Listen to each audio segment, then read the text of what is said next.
Hello gorgeous, I am back today, and today I wanted to continue having the discussion about what masculine energy men actually provide.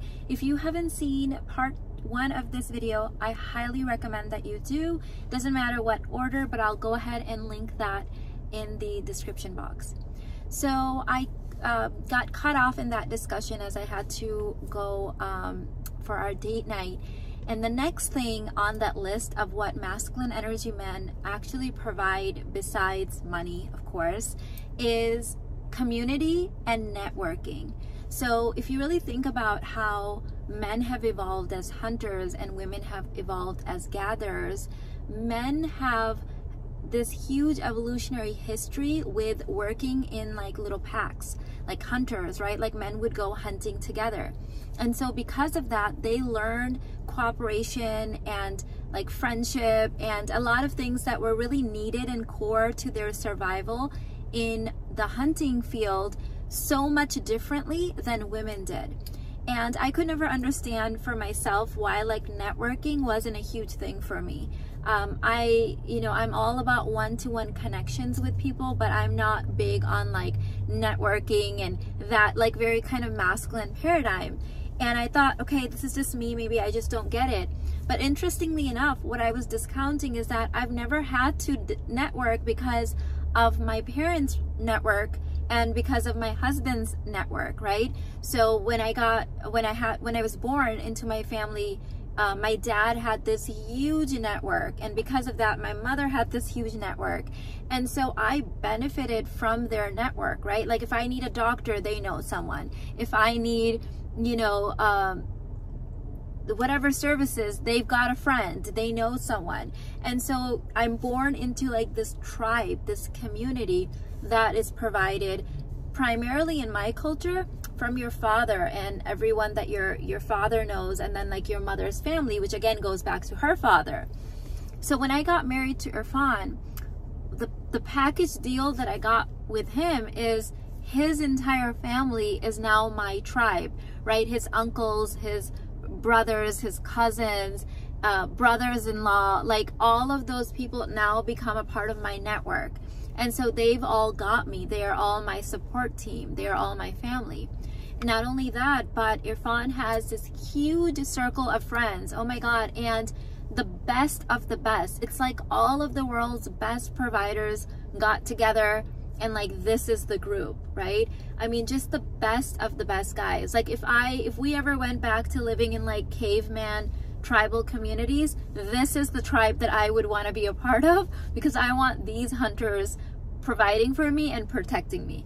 And so I am a beneficiary of that tribe, right? Like right now we're in the process of, you guys know, if you guys have not been following me on Instagram, you need to be. I'm way more active there.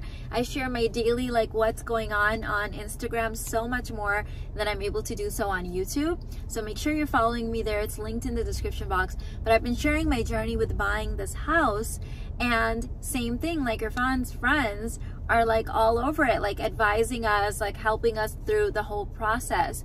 So when you marry into get married to a masculine energy man, he's providing you that entire network, and that's important. Don't discount that. So if you are with a guy that has shady friends, good luck, because this is the advice and the guidance that he's getting, right? Like this is his tribe. He is the sum of those people. Okay, so a lot of people ask me, how did you properly vet Irfan? Like, how did you know he was going to be a good father and a good husband? This is one of those things. Look at his family, look at his friends. Who is he hanging out with? Like all of Irfan's friends are happily married with, stand-up fathers, community members, all providers. Like that's what I'm surrounded by. I don't know any men right now currently in my real like active life that are not providers. All I know are provider men, and one of the reasons is because I married a provider. So all his friends and all of his family, they're all providers. And this is a huge thing that the masculine provides. And oftentimes in the Western culture, because we've lost our way and we've forgotten all this stuff, We're so focused on the money that we're missing all of these other red flags and green flags oftentimes in like who are his friends, right? I would much rather have a guy that makes less money but is a full provider and has the best family and friend support system than someone who makes more money but he's got crappy, suspicious, shady friends and family members.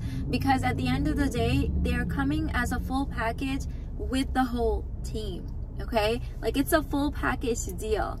And these are things that you need to really be on the lookout for, okay?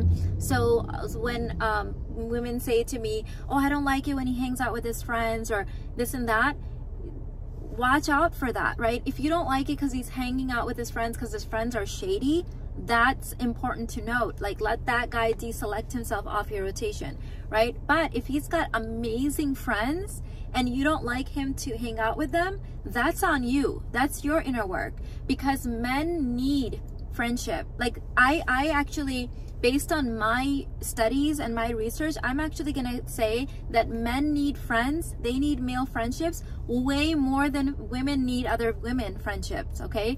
They need it. Men, like, their survival was dependent on hunting in groups. And so getting along with other men, and like, that's why, you know, two men can like compete at work during the day and like, you know, duke it out and then like go for drinks in the evening. Like they're evolved differently. Friendships and competition and all of that, it just all is like a part of the package. They know how to deal with hierarchy so much better. They know how to deal with rank so much better. They understand like who's more alpha and who is alpha in training or second in command so much better than women do, because we haven't evolved that way. We can learn that stuff with our masculine training, but it's not native to our being because of our DNA history, right?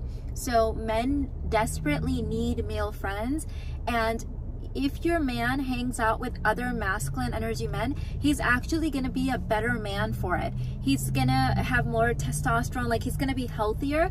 And also, men keep each other in check, right? Like when one man is like off the path or he's not in integrity, they check each other, right? Like they keep each other in line, and that is an important part of the male training.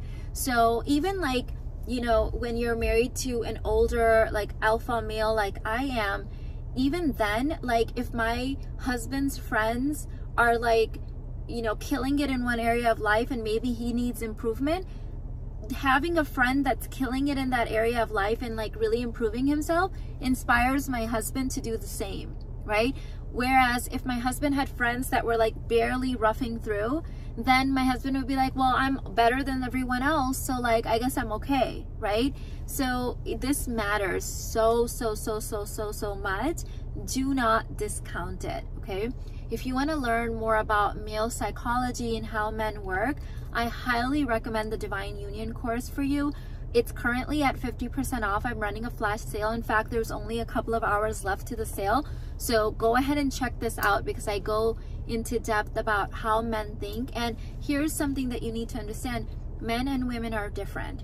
We are different, and we don't like to admit this in the Western culture, but we are really different. We think differently. We behave differently. Let me share a very just casual example with you. I shared this on Instagram, and I got so much feedback of people saying, oh my God, is that why he does that? I won't be annoyed anymore. So men think from the perspective of hunter, warrior, provider, protector. Okay, women think very differently. We were gatherers, right? We weren't providers and protectors. So when I go anywhere with my husband, and even with my oldest son, they open the door and they walk in first to any location, right? And so at first I was really super annoyed, because in the American culture where I'm born and raised, it's all about ladies first, and I could not understand why they were opening the door and walking in first. And so then I started to notice, luckily I didn't say anything first, I started noticing that all the Pakistani men that I know do that, all the Pakistani men. But American men, like, you know, men here, they let their women walk in first. So I very casually then brought it up. I said to Irfan, my husband, I said, why do Pakistani men always walk in first? And he immediately was like, because we're scoping out the environment. We want to make sure it's appropriate environment, it's safe. He's like, I cannot imagine letting you walk in first as if you're gonna shield me from danger. I was floored, right? Like, here I am thinking, oh my God, he's so selfish, or he's so inconsiderate. Like, he opens the door and just like barges in. He's like, I want to make sure there's no shady men in there that are going to be looking at you when you walk in. I want to make sure that the restaurant is up to your standards. I want to make sure that there's like appropriate seating where you like to sit. And I'm like, oh my God, duh.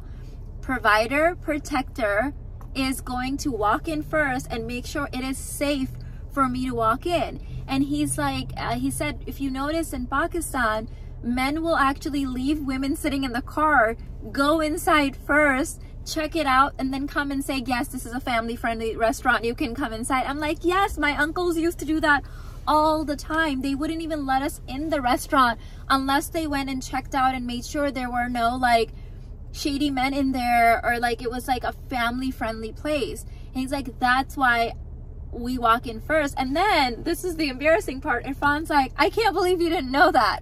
And I'm like, I'm a woman. That's not, I was born and raised here. I'm thinking, why are you like not opening the door and letting me in first? He's like, hell no, I'm not letting my woman in first, as if I'm gonna stand here safely and make sure everything is safe by you going in first. No.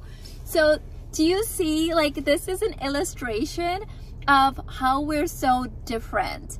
Okay, so the Pakistani culture is still relatively untouched by, like, we're very modern as a society and culture, but at the same time, our polarity is relatively untouched compared to other cultures, right? If you look at how modern we are, but at the same time are able to maintain that polarity, it's pretty genius, it's pretty brilliant. That's why I often use Pakistani men as an example, because they are very masculine and they haven't been beat down or like nurtured out of it, whatever, right? They haven't been trained out of their masculinity yet. And so watching them and understanding them and asking appropriate questions without judgment will give you the answers that you need and understand, oh my God. So when I shared this on Instagram, so many women wrote and saying, oh my God, my man does that too. And I was annoyed. No, don't be annoyed. In fact, if your man is doing something that like confuses you, find a fun, playful, appropriate time and be like, hey babe, could you please tell me why you do that? And then shut up and listen, okay? Don't give him multiple choice options. Don't start going into a whole story around why you think he does it.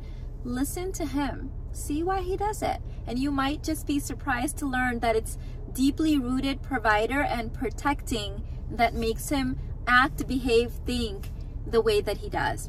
All right, babe, I love you. Let me know in the comments if you want a part 3. Do you want me to keep going?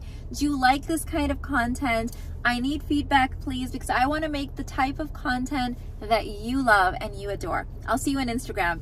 Bye.